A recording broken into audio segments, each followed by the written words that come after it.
Bonjour, bienvenue, je m'apprête, ça y est, je ne sais plus parler, à faire les énergies de la semaine, comme ceux qui me connaissent savent, je ne sais jamais les dates, du 10 au 16 février. Énergie pour la semaine du 10 au 16 février.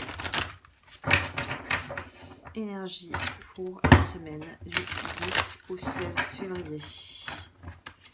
J'ai fait un brassage bidon là. 10 au 16 février. Sachant que vu que les tirages de la semaine, je veux dire les tirages quotidiens ont l'air d'avoir eu du succès et d'avoir plu, je continue. Donc en fait je propose deux options, voilà c'est au choix. Soit tu regardes celle à la semaine, soit tu regardes les quotidiennes si ça te plaît. En tout cas moi j'aime bien faire les deux, donc je laisse le choix aux visionneurs, visionneuses. Mes chers amis, vous faites comme vous le sentez. Moi tant que c'est fun, je le fais. Si ça devient plus fun, je vous le dis et j'arrête. Donc, pour la semaine du 6 au 12.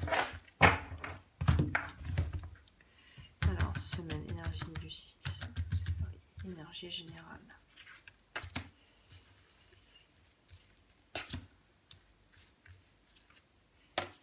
Ah oui, je vais changer, on va aussi faire une petite modification.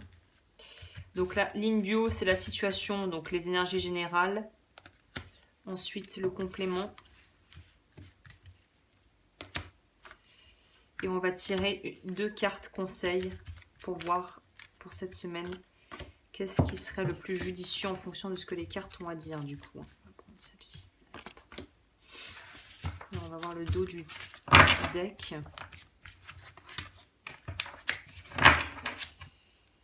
On a le diable en dos de deck. On a une majeure, deux majeures. Waouh, ok. Bon.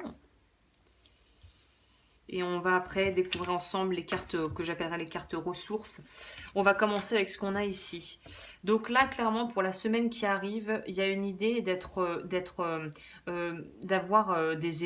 d'être testé par la vie, comme cette carte nous l'indique. Mais avec l'étoile, on nous fait bien, on nous signifie bien que quoi qu'il arrive, on va réussir à avoir les ressources.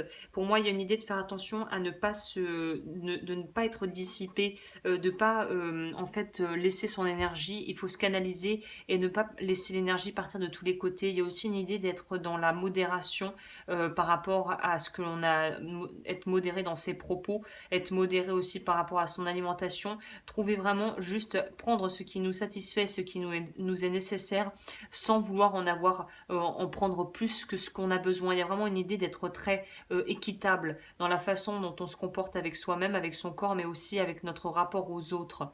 Et c'est à travers en fait cette espèce de discipline et d'une certaine manière cette capacité à pouvoir s'adapter et autant voir à la hausse qu'à la baisse et pouvoir jauger, équilibrer et de manière vraiment pesée, peser, tu m'as compris, de manière vraiment de jauger, d'avoir cette capacité de flexibilité qui va nous permettre en fait de pouvoir être reconnu pour soit ce que l'on pourrait faire sur le plan professionnel, soit pour notre comportement qui sera peut-être une source d'inspiration pour d'autres personnes, qui sait. Avec le cadre de denier, on nous parle encore une fois, ça confirme cette idée de prendre son temps, de stabiliser les choses et de prendre ce dont on a besoin et pas plus, de ne pas dépenser plus que ce qu'il y aura à mettre dans certaines choses, de savoir gérer son budget avec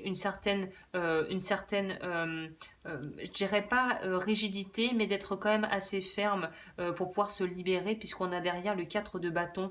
Les 4 sont soit synonymes de stagnation, soit de consolidation. J'ai plus l'impression que cette semaine, on va consolider des choses qui sont en rapport notamment au travail ou à un aspect en tout cas matériel de nos vies.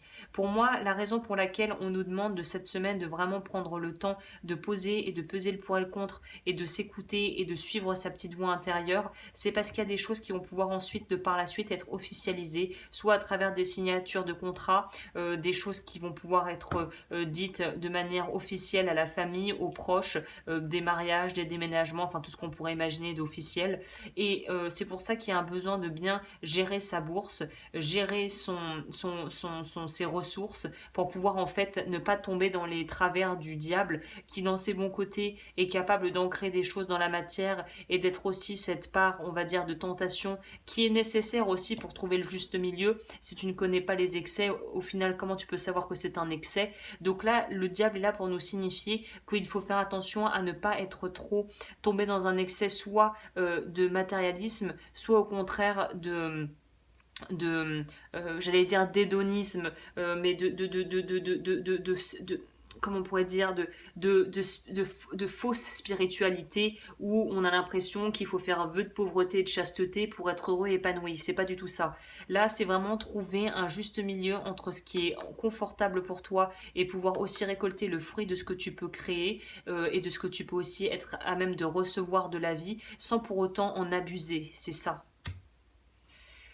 Les cartes complémentaires, c'est la reine d'épée et le 9 d'épée. Donc là, on voit que l'ennemi numéro 1 et cette nécessité justement de pouvoir contrebalancer les extrêmes, c'est à travers une nécessité de pouvoir gérer mieux ce qu'on a, parce qu'en fait, il y a peut-être cette semaine des arrivées, des nouvelles et vraiment voilà des choses qui arrivent dans la vie, des imprévus qu'il va falloir en fait essayer de gérer au mieux.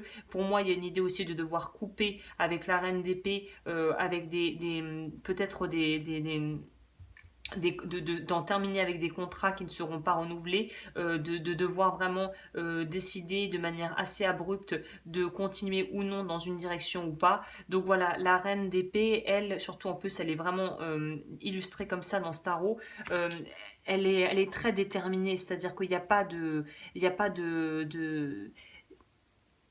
on pourrait dire qu'un des aspects un petit peu négatifs où il faudra prendre ça en compte dans cette idée de pouvoir tempérer, c'est de se dire que elle peut être un peu vraiment, comment on dit, c'est quoi le terme déjà, sans pitié. Là, on te dit que non, faut pas non plus être complètement intransigeant et cruel, mais on te demande d'être tout de même pratique et perspicace, hein. C'est comme si il y a une partie de nous qui allait vouloir qui allait avoir l'impression de taper contre un mur par rapport à des frustrations qui pourraient naître de par des situations qui ne se déroulent pas comme on l'aurait prévu. Mais la vie, c'est ça, c'est savoir gérer les imprévus. Et la paix et la quiétude vient du fait justement de savoir gérer au mieux ces imprévus en acceptant l'impermanence de la vie de manière plus globale. Je sais pas si ce que je dis fait sens, enfin, j'espère que vous comprenez ce que je dis. On va voir au niveau des archétypes pour la semaine. Quel archétype on doit travailler pour la semaine du 6 au 12 là? On a l'aspect lumière du visionnaire. Capacité de pouvoir se projeter dans ce qui n'est pas encore concevable, en tout cas visible aux autres. Capacité et envie de pouvoir proclamer et mettre au grand jour une vision par rapport à quelque chose qui nous rapporterait sur le plan plutôt matériel.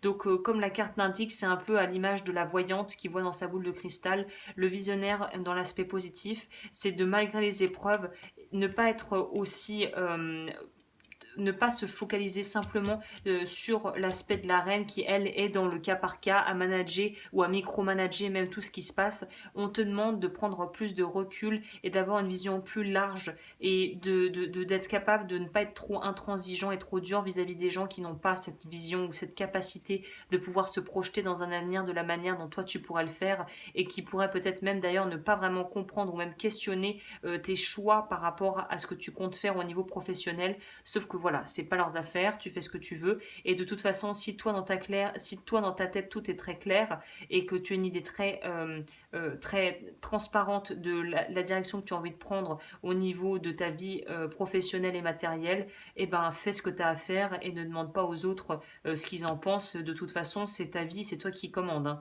Donc il y a une idée de pas trop se laisser peut-être absorber ou entraîner dans des pensées peut-être un petit peu négatives ou voire même carrément toxiques venant soit provenant de l'extérieur soit provenant de toi-même si les gens te reflètent un doute que tu as à l'intérieur, il y a une idée de vraiment garder le cap et de savoir où on va. Et si on ne sait pas où on va, de prendre le temps de vraiment se poser pour voir qu'est-ce qui est vraiment important dans ma vie et comment faire pour essayer de réduire au maximum le stress. Puisque quand il y a stress, généralement, il y a peur qui est pas loin.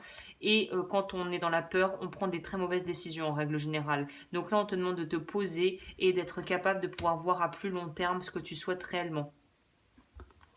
On va prendre, okay, voilà. Simplicité, une profonde sérénité s'installe de plus en plus dans ma vie. On en vient avec cette idée de stress, de devoir couper avec ce qui stresse et de faire ça en prenant vraiment, en essayant de simplifier au maximum sa routine pour moi. Cette semaine, on simplifie, on se débarrasse, on se libère d'énergie qui stagne, de gens qui nous font stagner ou qui nous plombent et on se focalise vraiment sur les choses qui sont prioritaires. Reposez votre esprit, le silence fait partie des bons soins personnels. Tout est très lié, c'est-à-dire qu'à partir du moment où tu es dans le calme et que tu n'es pas dans le stress, l'agitation ou la peur, tu prendras des décisions qui seront beaucoup plus, de manière beaucoup plus simple et qui seront beaucoup plus en adéquation, en accord avec qui tu es.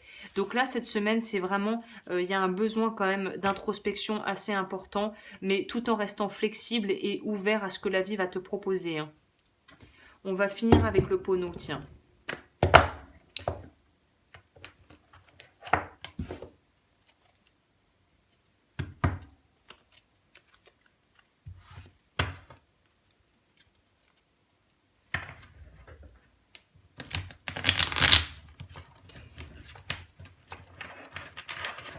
Garde la vision, garde le cap, c'est vraiment ça. Si tu as des projets qui tiennent à cœur, garde le cap.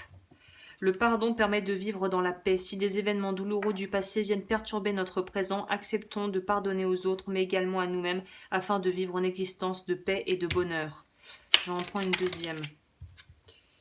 Tout ce qui existe n'est qu'une projection de mon intérieur. Tout vient de nous, de nos aspirations, de notre conscience, c'est-à-dire de notre être. Donc travaille sur toi et ça travaillera aussi sur le regard que tu portes sur les autres. Donc il y a vraiment cette idée de pouvoir laisser les choses qui sont pas à notre qui sont en dehors de notre juridiction, j'avais envie de dire, qui quelque part ne nous concernent pas, pour se focaliser sur nous et ce que l'on peut faire nous dans notre propre vie pour pouvoir changer la donne s'il y a des choses qui ne nous conviennent plus, et notamment apparemment vraiment en prenant du temps pour soi, en se stabilisant quoi.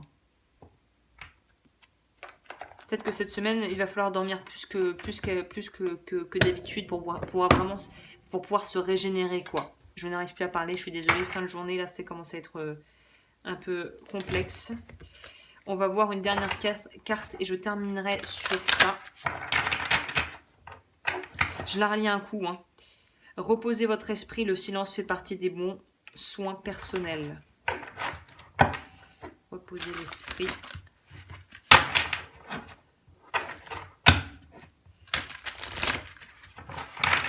Alors, dernier petit message pour cette semaine. Sur quoi est-ce qu'on peut clôturer? S'il vous plaît, un petit message là. Hop.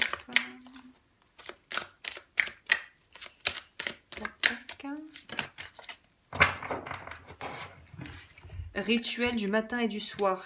Commence chaque nouvelle journée par des pensées pleines d'amour, de joie et d'expectatives positives. Termine ta journée avec gratitude et reconnaissance pour les expériences que tu as vécues. Écoute, c'est limpide comme de l'eau de roche. Donc là vraiment, et en plus les coloris se rejoignent. Donc on est vraiment sur le chakra sacré. Je ressens et je suis capable aussi de ressentir le plaisir et de pouvoir avoir une vision de ce que je veux. N'hésite pas à faire des visualisations cette semaine si c'est ton truc. Voilà, bah écoute, je m'arrête là. Je te souhaite une magnifique semaine et je te remercie de m'avoir écouté et je te dis à bientôt.